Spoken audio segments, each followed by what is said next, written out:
ফ্রান্সের এভিয়ান শহরের লেক জেনেভার তীরে রবিবার বিশ্ব নেতাদের বিশাল আকৃতির মুখোশ পরে এক অভিনব প্রতিবাদ জানান অক্সফামের কর্মীরা, যেখানে দেখা যায় জলবায়ু পরিবর্তন, মানবাধিকার এবং লিঙ্গ সমতার মতো গুরুত্বপূর্ণ ফাইলগুলো ডাস্টবিনে ফেলে বিশ্ব নেতারা প্রেসিডেন্ট ডোনাল্ড ট্রাম্পের সাথে হাসিমুখে হাত মেলাচ্ছেন। আন্তর্জাতিক সাহায্য সংস্থা অক্সফামের অভিযোগ, ফ্রেঞ্চ প্রেসিডেন্ট ইমানুয়েল ম্যাক্রো সহ অন্যান্য G7 নেতারা ট্রাম্পের উপস্থিতি নিশ্চিত করতে এবং তাকে খুশি রাখতেই ব্যস্ত। ফলে যুদ্ধ ও জলবায়ুর মতো বৈশ্বিক সংকটগুলো আড়ালে চলে যাচ্ছে।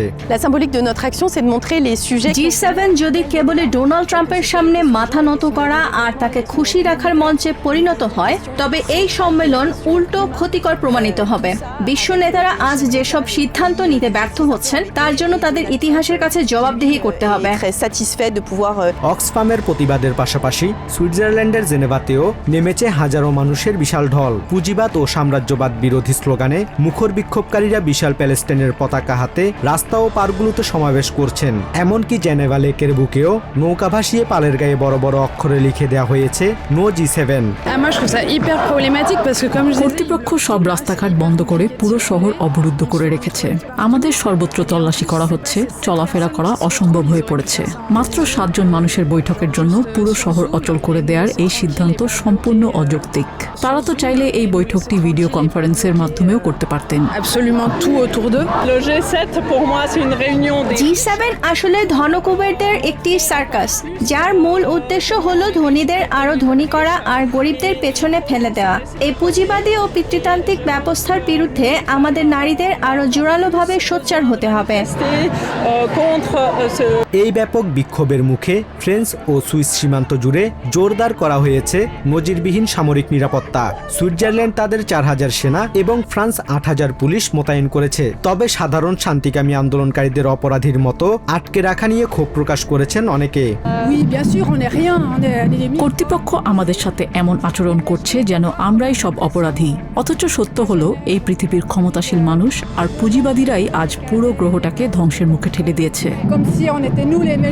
মধ্যপ্রাচ্য ও ইউক্রেন যুদ্ধ যখন বিশ্বকে বিপর্যস্ত করে তুলছে, তখন আমজনতার এই তীব্র ক্ষোভ আর প্রতিবাদের মুখে শুরু হতে যাওয়া G7 সম্মেলন বৈশ্বিক সংকট সমাধানে কতটুকু ভূমিকা রাখবে তা নিয়েই এখন বড় প্রশ্ন। মাঝসাগরে আকাশ থেকে র্যাপলিং দড়ি বেয়ে নামছেন ব্রিটিশ রয়্যাল মেরিন কমান্ডোরা। রবিবার ভোররাতে ইংলিশ চ্যানেলে এক শ্বাসরুদ্ধকর ও নজিরবিহীন অভিযান চালায় ব্রিটিশ সশস্ত্র বাহিনী।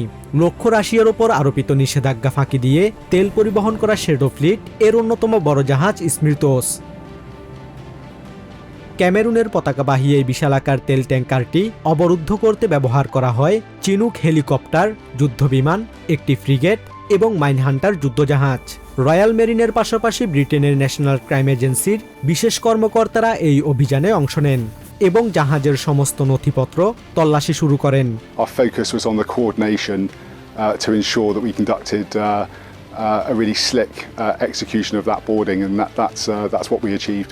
অভিযানের পর এক পোস্টে কড়া হুঁশিয়ারি দিয়েছেন ব্রিটেনের প্রধানমন্ত্রী কিয়ার স্টারমার। পোস্টে পুতিনের যুদ্ধকে যারা মদদ দিচ্ছে তাদের লুকিয়ে থাকতে দেবে না বলে মন্তব্য করেন তিনি।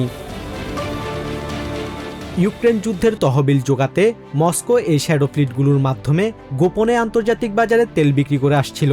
কিভ দীর্ঘদিন ধরেই এই নেটওয়ার্ক ধ্বংস করতে মিত্রদের চাপ দিয়ে আসছিল। এই সফল অভিযানের পর ব্রিটেনের প্রতি গভীর কৃতজ্ঞতা প্রকাশ করেছেন ইউক্রেনের প্রেসিডেন্ট ভলোদিমির জেলেনস্কি। ফ্রেঞ্চ বাহিনীর সাথে ঘনিষ্ঠ সমন্বয় ও আন্তর্জাতিক আইন মেনেই এই অভিযান চালানো হয়েছে বলে জানিয়েছে ডাউনিং স্ট্রিট। বর্তমানে 25 জন ক্রু সহ ট্যাঙ্কারটিকে ইংল্যান্ডের দক্ষিণ উপকূলে কড়া নজরদারিতে আটকে রেখে তদন্ত চালাচ্ছে ন্যাশনাল ক্রাইম এজেন্সি। এই অভিযান থেকে ক্রেমলিনের উদ্দেশ্যে স্পষ্ট বার্তা দিয়েছে ব্রিটিশ সামরিক কমান্ড। তবে লন্ডনে অবস্থিত রুশ দূতাবাস তাৎক্ষণিকভাবে এই বিষয়ে কোনো মন্তব্য করতে রাজি হয়নি। Well, I think that message is the same as what our allies have been communicating, and indeed what the UK government has been communicating, that evading sanctions to fund an illegal war in Ukraine will be countered with decisive action, and that's what we've done on this occasion. Washington ও তেহরানের মধ্যকার বহুল প্রতীক্ষিত শান্তি চুক্তি যখন একবারে দোরগোড়ায়, ঠিক তখনই লেবাননের রাজধানী বৈরুতের দক্ষিণাঞ্চলীয় দাহিয়া উপশহরে বিমান হামলা চালিয়েছে ইসরায়েল। দুটি ক্ষেপণাস্ত্র দিয়ে চালানো এই সুনির্দিষ্ট হামলায় একটি বহুতল ভবনের অ্যাপার্টমেন্ট ধ্বংস হয়ে যায়, যাতে অন্তত 2 জন নিহত এবং 4 জন আহত হন। ইসরায়েলের দাবি, হিজবুল্লাহর হামলার জবাবে তাদের কমান্ড সেন্টার লক্ষ্য করে এই পাল্টা হামলা চালানো হয়েছে। হামলার ভয়াবহতায় পুরো এলাকায় আতঙ্ক ছড়িয়ে পড়ে। বিধ্বস্ত ভবনটি সড়কের পাশে হওয়ায় বেশ কিছু গাড়ি ক্ষতিগ্রস্ত হয় এবং যান চলাচল বন্ধ হয়ে যায়। পুরো যুদ্ধ জুড়ে আমরা এখানেই ছিলাম, ঘর বাড়ি ছেড়ে কোথাও পালাইনি। আমরা ভয় পাই না এবং যাই ঘটুক না কেন নিজেদের বাড়ি ছেড়ে যাব না। তবে আজকের এই হামলাটি ছিল আমাদের কল্পনার বাইরে। স্বাভাবিকভাবেই শিশুরা খুব আতঙ্কিত হয়ে পড়েছে। এদিন দক্ষিণ লেবাননের মারজাউন, বিনতে জেবেইল ও টায়ার সহ বেশ কয়েকটি শহরের উপকণ্ঠেও ব্যাপক বোমাবর্ষণ করে আইডিএফ। এসব হামলার জবাবে কড়া প্রতিক্রিয়া জানিয়েছেন ইরানের পার্লামেন্ট স্পিকার মোহাম্মদ বাগের গালিবাফ। ইরানি এই শীর্ষ কূটনীতিক বলেন, ইসরায়েলকে সবুজ সংকেত দিয়ে আমেরিকা কোনো সুবিধা পাবে না। এই হামলা প্রমাণ করে ওয়াশিংটন প্রশাসনের প্রতিশ্রুতি রক্ষার সদিচ্ছা নেই অথবা তাদের সক্ষমতা নেই। একই সাথে বৈরুতে ইসরায়েলি এই হামলার জবাব নিশ্চিতভাবে দেওয়া হবে বলে কঠোর হুঁশিয়ারি দিয়েছেন আইআরজিসির খাতামুল আম্বিয়া সদর দপ্তরের ডেপুটি কমান্ডার সরদার জাফর আসাদি। পার্লামেন্টের জাতীয় নিরাপত্তা কমিটির প্রধান ইব্রাহিম আজিজিও করা জবাব আসছে বলে হুঁশিয়ারি দিয়েছেন। লেবাননে ইসরায়েলের এই হামলার আসল উদ্দেশ্য যে ইউএস ইরান শান্তি আলোচনাকে বাধাগ্রস্ত করা, সেটি এখন সুস্পষ্ট। প্রেসিডেন্ট ডোনাল্ড ট্রাম্প বৈরুতে হামলার কঠোর সমালোচনা করে বলেন, ইসরায়েলের এই হামলা অযৌক্তিক এবং অর্থহীন। ট্রুথ সোশ্যালে দেয়া এক পোস্টে ট্রাম্প বলেন, ইরানের সাথে একটি ঐতিহাসিক শান্তি চুক্তির ঠিক আগ মুহূর্তে বৈরুতে এই হামলা কোনোভাবেই হওয়া উচিত ছিল না। প্রেসিডেন্ট ডোনাল্ড ট্রাম্প শান্তি চুক্তি বানচালের চেষ্টা থেকে বিরত থাকার আহ্বান জানান। এদিকে অ্যাক্সিওস জানিয়েছে, এই ঘটনার পর ইউএস ভিত্তিক এই গণমাধ্যমটির সাথে ফোন আলাপে প্রেসিডেন্ট ট্রাম্প বলেছেন, আকস্মিক এই হামলায় তিনি বিস্মিত হয়েছেন। ট্রাম্প বলেন, সবকিছু উলটপালট করে দিয়েছে ইসরায়েল। চুক্তি স্বাক্ষর কয়েক ঘন্টার জন্য পিছিয়ে গেছে। অন্যদিকে ফক্স নিউজ জানিয়েছে, লেবাননে ইসরায়েলের প্রাণঘাতী হামলার জবাবে ইরানকে ইসরায়েলের হামলা না করার জন্য অনুরোধ করবেন বলে জানিয়েছেন প্রেসিডেন্ট ট্রাম্প। প্রত্যক্ষ গণতন্ত্রের দেশ সুইজারল্যান্ডে কোনো বড় নীতি নির্ধারণের ক্ষেত্রে প্রয়োজন হয় সাধারণ মানুষের রায়। রবিবার তেমনই এক ঐতিহাসিক রায় দিল দেশটির নাগরিকরা।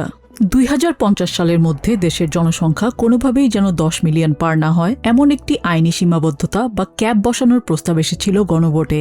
কিন্তু প্রাথমিক ফলে দেখা যাচ্ছে সুইজারল্যান্ডের 55% মানুষ এই প্রস্তাবের বিপক্ষে এবং 45% পক্ষে রায় দিয়েছেন। এই প্রস্তাবের মূল উদ্যোক্তা ছিল অভিবাসন বিরোধী কট্টর ডানপন্থী দল সুইস পিপলস পার্টি। তাদের দাবি ছিল, অনিয়ন্ত্রিত অভিবাসনের কারণে সুইজারল্যান্ড আর আগের মতো থাকছে না। আবাসন সংকট, রাস্তায় তীব্র জ্যাম এবং স্কুল ও হাসপাতালের ওপর অতিরিক্ত চাপ তৈরি হচ্ছে। প্রস্তাবটি হেরে গেলেও দলটির দাবি, শতকরা 45% মানুষের সমর্থন প্রমাণ করে যে দেশের সাধারণ মানুষ অভিবাসন নীতিতে পরিবর্তন চায়।